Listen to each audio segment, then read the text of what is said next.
வணக்கம், நான் ஹோமியோபதி மருத்துவர் டாக்டர் ஜெயப்பிரியா. இந்த வீடியோலையும் நம்ம பிசிஓடி பிரச்சனையை பற்றி தான் தெரிஞ்சுக்க போகிறோம். ஏன்னா இப்போ நிறைய பேர், முக்கியமாக 15 வயசு, 17 வயசு, 35 வயசுன்னு நிறைய பேர் இந்த பிசிஓடி பிரச்சனைக்காக ட்ரீட்மெண்ட் எடுக்கிறத பார்க்க முடியுது. சரி, ஒருத்தவங்க பிசிஓடி பிரச்சனை இருந்தால் அது என்னென்ன அறிகுறிகள் மூலம் நம்ம தெரிஞ்சுக்க முடியும், அதனால் ஏதாவது பிரச்சனை வருமா, அதை எப்படிலாம் சரி பண்ணலாம், அதை பற்றி தான் இந்த வீடியோவில் நம்ம தெரிஞ்சுக்க போகிறோம். வாங்க வீடியோக்குள்ளே போகலாம். சரி, பிசிஓடினா என்னன்னு பார்த்தோம்னா, பொதுவாக ஓவரிஸ் இருக்க ஃபாலிகல்ஸ் க்ரோத் ஆகி எக்ஸை ப்ரொடியூஸ் பண்ணும். ஆனால் இந்த பிசிஓடி கண்டிஷனில் இந்த ஓவரி நிறைய இம்மெச்சூர் எக்ஸை தான் ப்ரொடியூஸ் பண்ணுது. இது ஓவரிஸ் மேலே அந்த சிஸ்டம் மாதிரி ஃபார்ம் ஆகிருக்கு.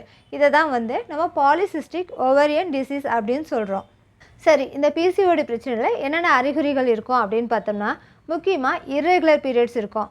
2 மாதத்துக்கு ஒரு முறை, 3 மாதத்துக்கு ஒரு முறை பீரியட்ஸ் வருது அப்படின்னு சொல்லுவாங்க. ஒரு சிலருக்கு மாதக்கணக்கில் பீரியட்ஸ் வந்துக்கிட்டே இருக்கலாம். அதே மாதிரி ஒரு சிலருக்கு ரொம்ப கம்மியாக பீரியட்ஸ் ஆகுது அப்படின்னு சொல்லுவாங்க. ஒரு சிலருக்கு பீரியட்ஸே வராமலும் கூட போகலாம். அதே மாதிரி முகத்தில் பிம்பிள்ஸ் வர ஆரம்பிக்கலாம். அதே மாதிரி ஜென்ஸுக்கு இருக்க மாதிரி உதட்டுக்கு மேலே கன்னங்கள்லாம் ஹேர் க்ரோத் ஆக ஆரம்பிக்கலாம். அதே மாதிரி முடி தின்னாகிறது, அதே மாதிரி ஹேர் லாஸ் ஆகிற கம்ப்ளைண்ட்டு ஒரு சிலருக்கு இருக்கும். அதே மாதிரி ஒரு சிலருக்கு கழுத்தை சுற்றி அப்படியே ரொம்ப கருப்பாக மாறிட்டுருக்கு, கருப்பாக இருக்குது அப்படின்னா அதுக்காகவே ட்ரீட்மெண்ட்டுக்கு வருவாங்க. அந்த சிம்டமும் இதில் இருக்கும்.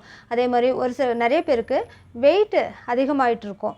முக்கியமாக வயிறு பகுதியை சுற்றி அந்த நல்லா வயிறு பெருசான மாதிரி வெயிட் அதிகமாக ஆரம்பிப்பாங்க. இது எல்லாமே பிசிஓடியோட அறிகுறியாக இருக்குது. இந்த அறிகுறிகள் எதனால் ஏற்படுதுன்னா, ஆண்ட்ரோஜன் ஹார்மோன் அதிகமாகிறதுனாலையும் இன்சுலின் ரெசிஸ்டன்ஸ்னாலே தான் இந்த மாற்றங்களை நம்ம உடம்புல நடக்குது.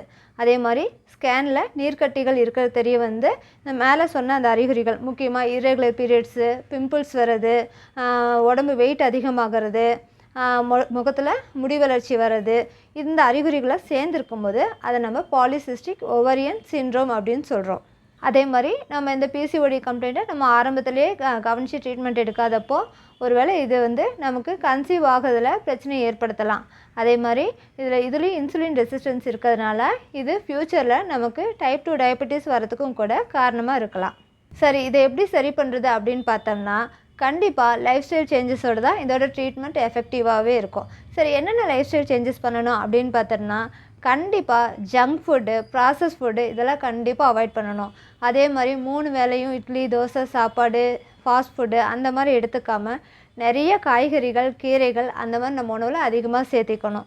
அதே மாதிரி நைட்டு நம்ம சாப்பிட்றது 10 மணி 11 மணிக்குன்னு லேட்டாக சாப்பிடாம 7, 7:30க்கு முன்னாடியே சாப்பிட்டு முடிக்கிறது ரொம்ப நல்லதாக இருக்கும். அதே மாதிரி வெயிட் அதிகமாக இருக்கவங்க கண்டிப்பாக வெயிட்டை குறைச்சிக்கணும்.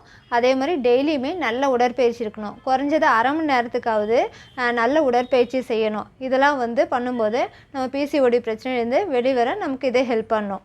இதோடு சேர்த்து ஹோமியோபதி மெடிசன்ஸான எபிஸ்மெல், போவிஸ்டா, பியூஃபோரானா, காலிப்ரோம், பல்சிட்லா, செப்பியா, நேட்ரமியூர் இந்த மாதிரி மெடிசன்ஸ்லாம் பிசிஓடி கம்ப்ளைண்ட்லேருந்து வெளில வர நமக்கு ரொம்பவே யூஸ்ஃபுல்லாக இருக்கும். ஸோ இது வரைக்கும் இந்த வீடியோலையும் பிசிஓடினா என்ன, அதில் என்னென்ன அறிகுறிகள் மூலம் நம்ம அதை தெரிஞ்சுக்க முடியும், அதை சரி பண்ண நம்ம என்னெல்லாம் பண்ணணும், அதை பற்றிலாம் இந்த வீடியோவில் பார்த்தோம். இந்த வீடியோ பிடிச்சிருந்தா லைக் பண்ணுங்கள், ஷேர் பண்ணுங்கள். இந்த மாதிரி மேலும் பல பயனுள்ள தகவல்களை பெற சேனலை சப்ஸ்கிரைப் பண்ணுங்கள். நன்றி, வணக்கம்.